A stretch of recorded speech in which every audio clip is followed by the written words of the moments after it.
कांग्रेस की top leadership में श्रीमती प्रियंका गांधी जब ये बोल रही है सदन में कि हम इसको कभी नहीं लागू होने देंगे, तो मुझको आश्चर्य हुआ इस बात का कि ये कांग्रेस पार्टी की सोची समझी राजनीति है। ये उनकी रणनीति है कि कोई भी ऐतिहासिक कदम जो इस देश में क्रांति, जो सामाजिक क्रांति लाने वाला कदम है, उसका समर्थन कभी कांग्रेस पार्टी नहीं करेगी। यह उनकी मंशा स्पष्ट करती है। माननीय सदस्य श्री राजीव रंजन जी। महोदय, आज सदन के सामने एक संविधान संशोधन विधेयक और 2 विधेयक विचार के लिए रखे हुए हैं, जिस पर चर्चा हो रही है। मैं इस आदरणीय प्रधानमंत्री जी के इस ऐतिहासिक पहल जो ये 3 विधेयक ला के उन्होंने सदन में किया है, मैं उसके समर्थन में खड़ा हूं और मैं उसका पूर्णतः समर्थन करता हूं। महोदय, आदरणीय प्रधानमंत्री नरेंद्र मोदी जी का शुरू से, प्रारंभ से, माननीय सदस्य सभी अपने अपने स्थान पर बैठ जाइए प्लीज। माननीय सदस्यगण प्लीज अपने अपने स्थान पर बैठ जाइए प्लीज। माननीय सदस्य इस तरफ भी प्लीज। माननीय महोदय, कंटिन्यू। महोदया, प्रधानमंत्री जी का शुरू से, प्रारंभ से एक विजन रहा है और वो विजन रहा है सबका साथ, सबका विकास, सबका विश्वास और सबका प्रयास। आज जो ये 3 विधेयक, संविधान संशोधन विधेयक और 2 विधेयक जो सदन में लाए गए हैं, वो उसी दृष्टिकोण को ध्यान में रख के लाया गया है। महोदया, 50% महिलाओं की आबादी है और अगर 50% आबादी के प्रति न्याय नहीं करेंगे प्रधानमंत्री जी, तो उनका ये विजन पूर्ण नहीं होगा। और इसको ध्यान में रखते हुए आज आदरणीय प्रधानमंत्री मोदी जी ने यह लाया है। आज इसलिए लाया है उन्होंने कि जो कानून बनाने में आज पंचायतों में है, पंचायतों में 33% आरक्षण था, कई राज्यों ने 50% आरक्षण किया, मैं उस पर बाद में आऊंगा। लेकिन प्रधानमंत्री जी ने भी कल कहा और सारे गांव में इस बात की चर्चा है कि मैं पंचायतों में तो वर्षों से शासन चला रही हूं। इस देश का कानून बनाने में, राज्य के कानून बनाने में मेरी भागीदारी कब होगी? और इसको ध्यान में रखते हुए प्रधानमंत्री जी ने उन 50% महिलाओं के प्रति न्याय किया है और न्याय करके यह बिल लाने का काम उन्होंने किया है।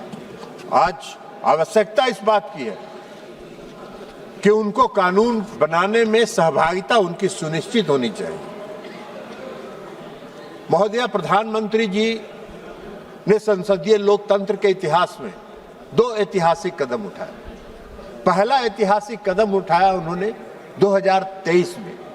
2023 में जब उन्होंने नारी शक्ति वंदन अधिनियम लाया, तो सबसे पहले उन्होंने अपनी मंशा इस देश के मातृत्व शक्ति के प्रति स्पष्ट कर दी कि मेरी मंशा है कि आप संसद में और विधानसभा में भी आपकी 33% भागीदारी सुनिश्चित हो।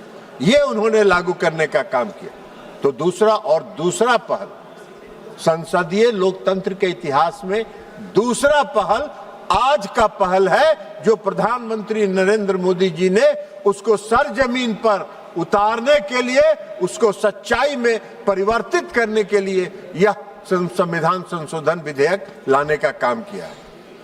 उनका प्रयास है ये, उनकी सोच है ये कि 2029 में जो लोकसभा का चुनाव हो, उसमें 33% महिलाएं इस सदन के सदस्य बने। और आप कल्पना कर सकती हैं महोदया आप कल्पना कर सकती हैं कि 19वीं लोकसभा का परिदृश्य क्या होगा जब पूरी दुनिया देखेगी कि भारत के संसद में 33% महिलाएं आके बैठी हैं और वो उसकी भागीदार हैं। सरकार के कामकाज में वो भागीदार हैं, सरकार में उनकी सहभागिता है। यह काम ऐतिहासिक करने का काम उन्होंने किया और इसलिए और इसी को ध्यान में रख के उन्होंने परिसीमन आयोग बनाने के लिए भी अधिनियम लाया। अब परिसीमन आयोग का क्या काम है? परिसीमन आयोग का काम है कि देश की आबादी के आधार पर विधानसभाओं में 50% सीट बढ़ा दी जाए।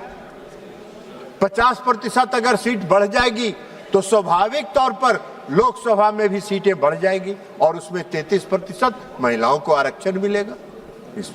इसमें कौन सा गुनाह है? इसमें कौन सी है? 2011 का सेंसस हो या 2023 का सेंसस हो, 26 का सेंसस हो, इसमें क्या अंतर पड़ना है?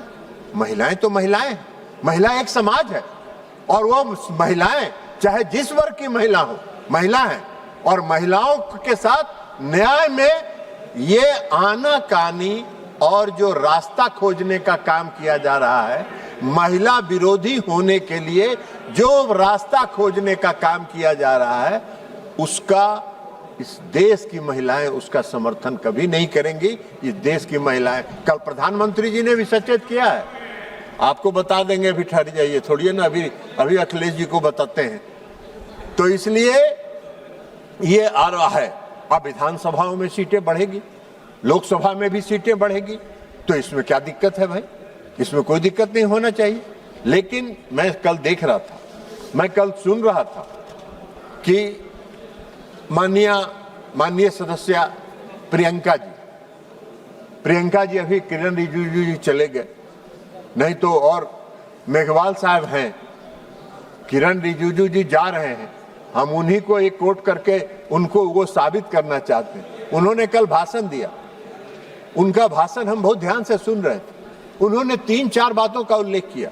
पहली बात उन्होंने कहा कि जल्दीबाजी में क्यों लाई गई।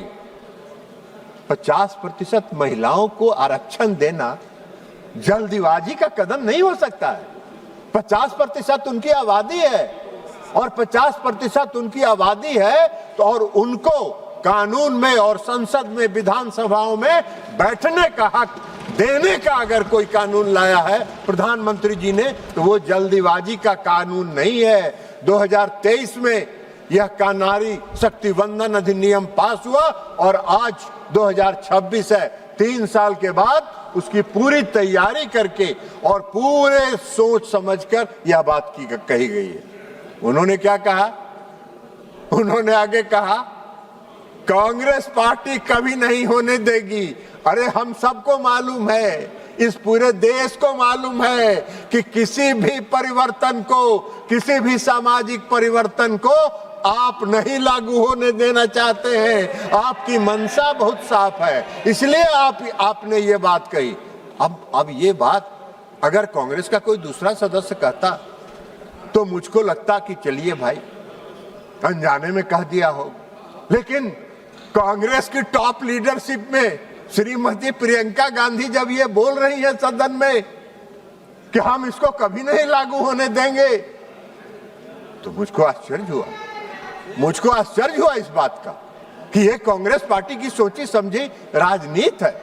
ये उनकी रणनीति है कि कोई भी ऐतिहासिक कदम जो इस देश में क्रांति, जो सामाजिक क्रांति लाने वाला कदम है, उसका समर्थन कभी कांग्रेस पार्टी नहीं करेगी।